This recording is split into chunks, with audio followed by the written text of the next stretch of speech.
बिस्मिल्लाहिर्रहमानिर्रहीम। अस्सलाम वालेकुम स्टूडेंट्स। अब आज से हम अपना होम टास्क सेकंड टर्म का ये हमने स्टार्ट कर लिया है, तो इंशाल्लाह हम आज से ये अपना होम टास्क सॉल्व करेंगे।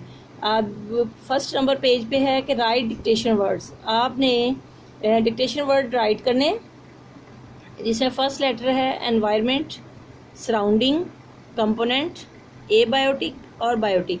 एनवायरनमेंट तो कहते हैं कि इर्द गिर्द, यानी जो भी इर्द गिर्द होता है। जैसे कहीं भी हम अगर क्लास में बैठे हैं तो जो टीचर, चेयर, टेबल, हवा, पानी, सूरज की रोशनी, जो भी चीज़ हमारे आसपास होती है, जिस चीज़ को भी हम इस्तेमाल करते हैं या जो चीज़ हम हमारे ज़रूरत की होती है, कुछ भी जो भी हमारे इर्द गिर्द है, जो हमारे सराउंडिंग में है, वो एनवायरनमेंट होता है। और सराउंडिंग इर्द गिर्द, यानी दूसरे लफ्ज़ों में एनवायरनमेंट और सराउंडिंग का सेम मीनिंग है, यानी इर्द गिर्द जो होता है वो हमारा सराउंडिंग होता है और सराउंडिंग ही एनवायरनमेंट होता है। कंपोनेंट का मतलब होता है पार्ट्स। अब जैसे हमारे एनवायरनमेंट के 2 पार्ट्स होते हैं, जैसे एबायोटिक और बायोटिक। बायो से आपको पता है, बायो का मतलब जानदार होता है, तो बायोटिक यानी जानदार और एबायोटिक गैर जानदार। बायोटिक में कौन सी चीज़ें आ जाएंगी? बायोटिक में आ जाएंगी पौधे, आ जाएंगे जानवर, आ जाएंगे इंसान, आ जाएंगे और माइक्रो ऑर्गेनिज्म आ जाएंगे, यानी वो वाले जानदार जो हमें नज़र भी नहीं आते, उनको देखने के लिए माइक्रोस्कोप पड़ती है, वो भी बायोटिक में आएंगे। और एबायोटिक में क्या आएगा?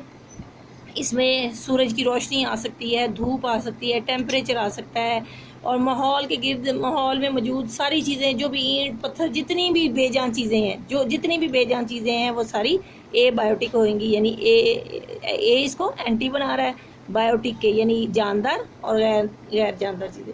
अगर इसमें आपको सीबी के लिहाज से कहा, we should care of trees. हमें ज़ाहिर एनवायरनमेंट जो है साफ़ भी पौधों से होता है, खूबसूरत भी पौधों से होता है और सेहतमंद भी पौधों से होता है, इसलिए प्लांटेड ट्रीज़।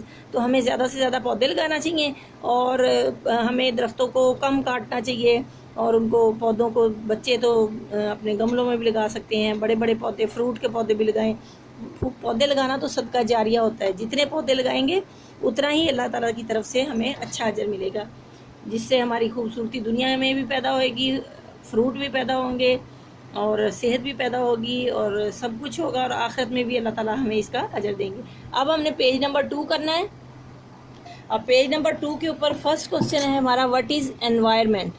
अब एनवायरनमेंट जैसे आप पिक्चर में देख रहे हैं, या इंसान भी है, या पानी भी है, पौधे भी हैं, जानदार भी हैं, और पानी के अंदर रहने वाले जानवर भी हैं, और यहाँ पे घर भी बने हुए हैं, यानी जो भी चीज़ यहाँ पे इर्द गिर्द हमारे ज़िंदगी में होती है, आप जहाँ बैठे हुए हैं, जो कुछ भी आपके इर्द गिर्द है, वही आपका एनवायरनमेंट है।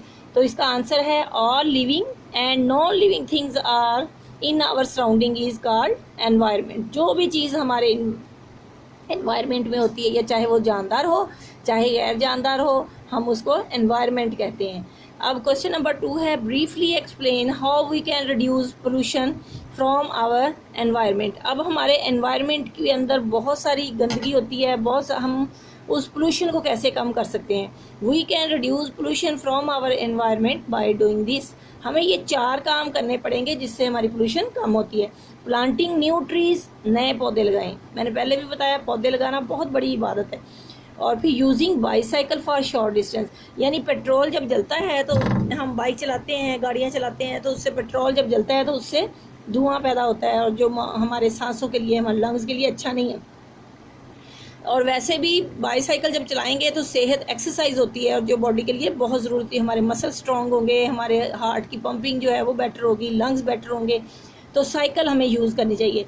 यूजिंग रिसाइकल्ड प्रोडक्ट्स, यानी जैसे हमारे प्लास्टिक की चीज़ें टूट जाती हैं, ग्लास वगैरह टूट जाते हैं, कांच की चीज़ें टूट जाती हैं, लोहे की चीज़ें ख़राब हो जाती हैं, हमारे प्लास्टिक के जूते, जितनी भी हम प्लास्टिक की चीज़ें इस्तेमाल कर देते हैं वो ख़राब हो जाती हैं, तो हम उनको दोबारा दे देते हैं, वो फैक्ट्री में नई बन के आ जाती हैं। तो हमें हमें रिसाइकल करवाना चाहिए चीज़ों को। पेपर भी रिसाइकल हो जाता है, प्लास्टिक भी रिसाइकल हो जाता है, ग्लास भी रिसाइकल हो जाता है। तो डिस्पोजिंग ऑफ गार्बेज प्रॉपरली, तो जितना भी हमारा जो मटेरियल होता है, जो गलने सड़ने वाली चीज़ें होती हैं, उनको प्रॉपरली डिस्पोज करें, खेतों में डाल लें, पौधों को डाल दें, वो खाद बन जाता है।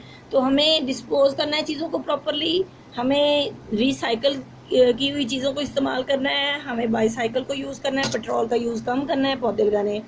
ये 4 तो बुनियादी काम है। यही आपने अब क्वेश्चन याद करने हैं और इनके आंसर जो हैं वो नीचे लिखने हैं। अब ये पहला क्वेश्चन है व्हाट इज़ एनवायरनमेंट, ये इसका आंसर यहाँ लिखा हुआ है, आपने इसको याद करना है और टेस्ट के तौर पर इसको यहाँ पे लिखना है प्रैक्टिस के तौर पे। इसी तरह क्वेश्चन नंबर 2 है briefly explain how we can reduce pollution from our environment, हमारे एनवायरनमेंट से पोल्यूशन कैसे कम होती है वो भी हमने 4 तरीके सीखे हैं, आपने इनको याद करना है और इनको लिखना है। बेटा ये बहुत ही सिंपल और बहुत ही इंटरेस्टिंग कॉन्सेप्ट है हमारा ये चैप्टर जो है।